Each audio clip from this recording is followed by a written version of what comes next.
दिल्ली ने पूरे देश में सबसे ज़्यादा मुश्किल कोरोना की लड़ाई लड़ी है। पिछले कुछ दिनों से दिल्ली के अंदर तीसरी कोरोना की लहर चल रही थी। सबसे पहले जून के महीने में बड़ी लहर आई जिसमें कोरोना के केसेस बढ़ने लगे, मरीज बढ़ने लगे, मौत का आंकड़ा बढ़ने लगा। दूसरी लहर अगस्त सितंबर के आसपास आई और तीसरी लहर दिल्ली के अंदर लगभग अक्टूबर के आखिरी हफ्ते से हम लोगों ने देखा कि दिल्ली के अंदर कोरोना के केस बढ़ने लगे। जैसे जैसे दिल्ली में पराली का प्रदूषण बढ़ने लगा, दिल्ली के अंदर केसेस भी बहुत तेज़ी के साथ अक्टूबर के आखिरी हफ्ते से बढ़ने लगे।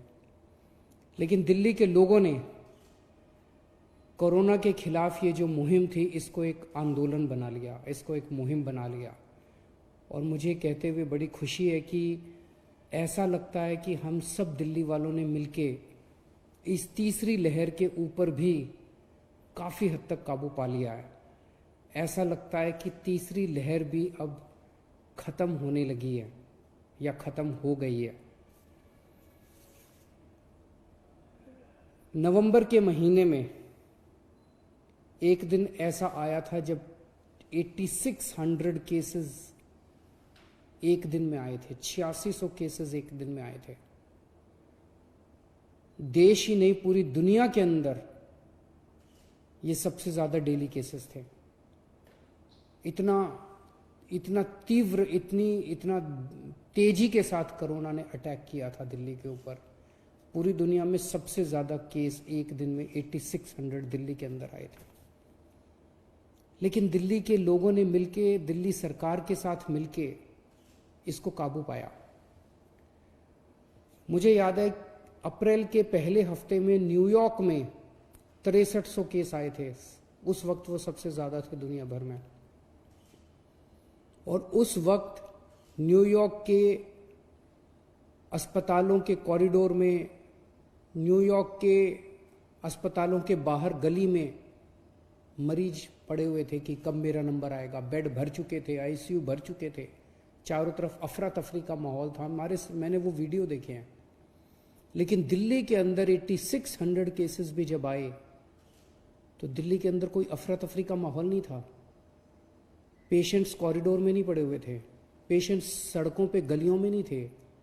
जिस दिन 8600 केसेस आए थे, हमारे 9500 बेड्स दिल्ली में भरे हुए थे अस्पतालों में और 7000 बेड्स खाली थे। तो कोरोना का मैनेजमेंट जो था वो बहुत अच्छा दिल्ली के अंदर किया गया। तो नवंबर के महीने में एक दिन ऐसा आया जब 8600 केसेस थे। आज उसके मुकाबले में 1133 केसेस हैं। आज की रिपोर्ट अभी कुछ घंटे बाद रिलीज होगी, उसमें 1133 केसेस तक गिरावट आई है। एक वक्त ऐसा था जब नवंबर के महीने में जब हम 100 लोगों का टेस्ट करते थे तो उसमें 15.26 लगभग 15 लोग पॉजिटिव निकलते थे। इतना ज़्यादा बढ़ गया था कोरोना। 100 लोगों का टेस्ट करते थे तो 15 पॉजिटिव निकलते थे।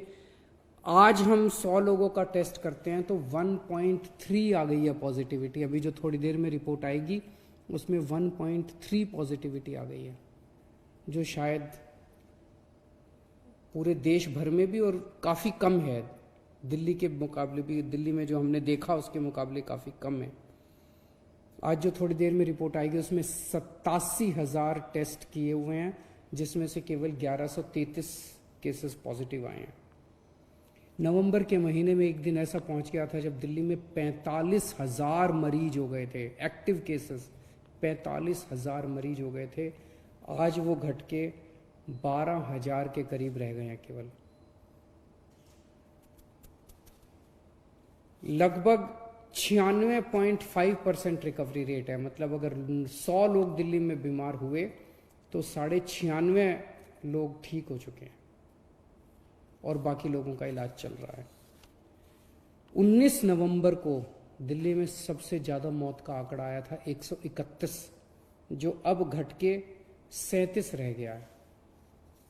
हर रोज़ जो मौत होती हैं वो घट के अब 37 रह गया। ये भी कम होंगी और कम करेंगे, मिलके कम करेंगे, उस पर लगे हुए हैं सब लोग।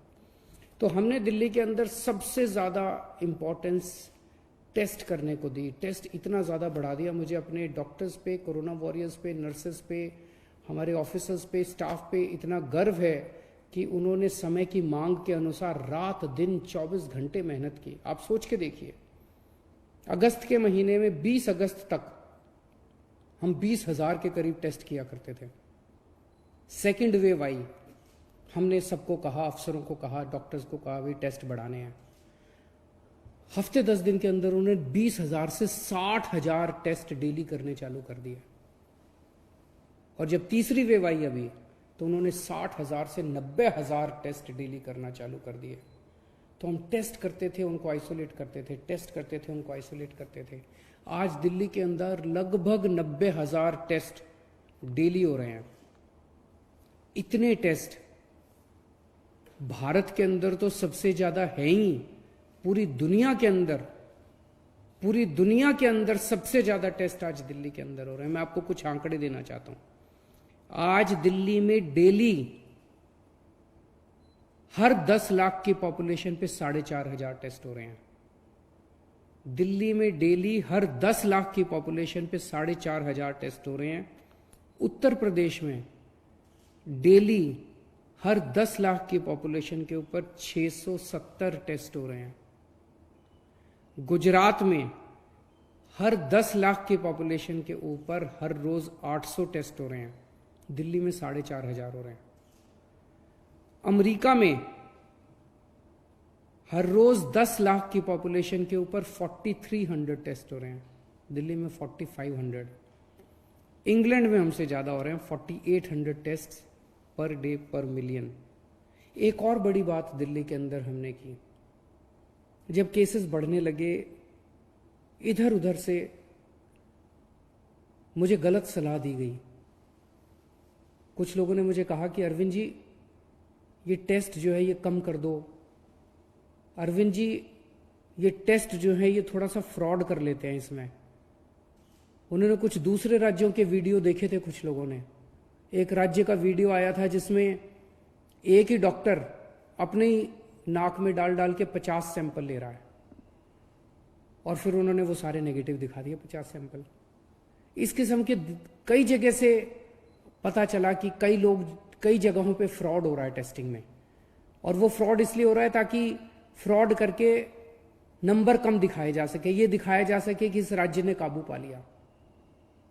मैंने सख्त इंस्ट्रक्शन दी अपने सभी डॉक्टर्स को भी और अपने सभी ऑफिसर्स को भी कि हमारे लिए नंबर्स इंपॉर्टेंट नहीं है, हमारे लिए हमारे लोगों की जान इंपॉर्टेंट है, हमारे लिए हमारे लोगों की सेहत इंपॉर्टेंट है। अगर हम फ्रॉड करेंगे तो हम इस बीमारी पे काबू कैसे पाएंगे? अगर हम फ्रॉड करेंगे तो हम लोगों को टेस्ट करके आइसोलेट कैसे कर पाएंगे? हमने सख्त हिदायत दी। हमारे दिल्ली का एक एक टेस्ट सही टेस्ट है, सच्चा टेस्ट है, जेन्युइन टेस्ट है। हमने फ्रॉड नहीं किया बिल्कुल भी, और इसके लिए मैं सलाम करता हूं अपने डॉक्टर्स और अपनी नर्सेस को। दिल्ली में हमारी बेड ऑक्यूपेंसी, एक वक्त ऐसा था नवंबर के महीने में जब 9,500 दिल्ली के बेड्स ऑक्यूपाइड थे कोरोना के मरीजों से। उस दिन भी 7,000 बेड खाली थे। आज केवल 3,400 के करीब बेड ऑक्यूपाइड हैं, बाकी सब बेड खाली हो चुके हैं। तो ऐसा लगता है कि हम लोगों ने सबने मिलकर तीसरी वेव पे काबू पा लिया है। दिल्ली ने इस दौरान पूरे कोरोना काल में मार्च से लेके अभी तक जब जब जरूरत हुई, दिल्ली ने पूरी दुनिया को नए नए टेक्निक्स और नए नए तरीके दिए, जिससे दिल्ली का भी फायदा हुआ, देश का भी फायदा हुआ, दुनिया को भी फायदा हुआ। प्लाज्मा थेरेपी सबसे पहले दिल्ली में मई के महीने में ट्राई की गई, और उसकी सक्सेस के बाद मेरे को याद है 27 अगस्त को प्रेसिडेंट ट्रंप ने घोषणा की कि अमेरिका अब प्लाज्मा थेरेपी लागू करेगा। दिल्ली ने पूरी दुनिया को होम आइसोलेशन का मॉडल दिया। वेस्टर्न पश्चिम देशों के अंदर अस्पताल भरे हुए थे मरीजों से, कॉरिडोर में मरीज पड़े हुए थे। गलियों में मरीज पड़े हुए थे। क्यों? क्योंकि जो बीमार होता था उसको अस्पताल ले आते थे, जो बीमार होता था उसको अस्पताल ले आते थे। हमने रियलाइज किया कि यह तरीका काम नहीं कर सकता। जो माइल्ड केसेस हैं उनको घर में ट्रीट करेंगे, उनको अस्पताल लाने की जरूरत नहीं है। जो केवल मॉडरेट और सीवियर मरीज हैं उन्हीं को अस्पताल लाया जाएगा। और ये टेक्निक काम कर गई। हमारे अस्पताल खाली हो गए, हमारे बेड्स खाली हो गए। होम आइसोलेशन की टेक्निक दिल्ली ने पूरी दुनिया को दी। हमने अपने कोरोना वॉरियर्स के लिए 1 करोड़ रुपए की राशि का ऐलान किया कि अगर किसी कोरोना वॉरियर को कोरोना की इलाज करते हुए या लोगों की सेवा करते हुए अगर वो शहीद हो जाता है, अगर वो उसकी डेथ हो जाती है कोरोना से, तो उसको 1 करोड़ रुपए की राशि उसके परिवार को मरणोपरांत दी जाएगी। इससे हमारे कोरोना वॉरियर्स के अंदर ये भावना आने लगी कि ये सरकार हमारे साथ खड़ी है। अगर कल को हमें कुछ हो भी जाता है, भगवान ना करे कुछ हो, लेकिन अगर कुछ हो जाता है तो सरकार हमारे साथ खड़ी है। मैं आज इस मौके पे दिल्ली के लोगों को सबसे ज़्यादा शुक्रिया अदा करना चाहता हूं, जिन्होंने इतनी कठिन परिस्थितियों में सब लोगों ने साथ मिलके, सरकार के साथ मिलके इस कठिन परिस्थिति का सामना किया और हमने इस पे काबू पाया। मैं अपने दिल्ली के सभी कोरोना वॉरियर्स को सलाम करता हूं और उनका धन्यवाद देना चाहता हूं, उन्हें बधाई देना चाहता हूं। अभी भी बाकी है, अभी हमें वो नहीं करना। पहली वेव आई, हमने सोचा अब जीत लिया। दूसरी वेव आई, अब हमने सोचा अब हो गया। अब तीसरी वेव पे भी काबू पाया है, लेकिन अभी भी अपने को निश्चिंत नहीं होना, अपने को अपने उस पर जागरूक रहना है। मैं सभी डॉक्टर्स, नर्सेज, जितने कोरोना वॉरियर्स हैं, पुलिसकर्मी, हमारे सिविल डिफेंस वॉलंटियर्स और भी कई लोग हैं जिन्होंने, सफाई कर्मचारी जिन्होंने इस दौरान काम किया। मैं केंद्र सरकार का शुक्रिया अदा करना चाहता हूं, जिसने समय समय पे हमारा सहयोग किया, हमारे को गाइडेंस दी। मैं दिल्ली की सभी सामाजिक और धार्मिक संस्थाओं का शुक्रिया अदा करना चाहता हूं, जिन्होंने बढ़ चढ़ के हम लोगों का साथ दिया। और सभी पॉलिटिकल पार्टीज़ का मैं धन्यवाद करना चाहता हूं, जिन्होंने हर वक्त हमारा साथ दिया। फिर से अंत में केवल यही कहूँगा कि जब तक कोरोना की दवाई नहीं आ जाती तब तक इसको ढीले में मत लेना। तब तक हमें हमें मास्क भी लगा के घूमना है, हमें सोशल डिस्टेंसिंग भी करनी है और हमें लगातार अपने हाथों को सैनिटाइज भी करते रहना है। नमस्कार।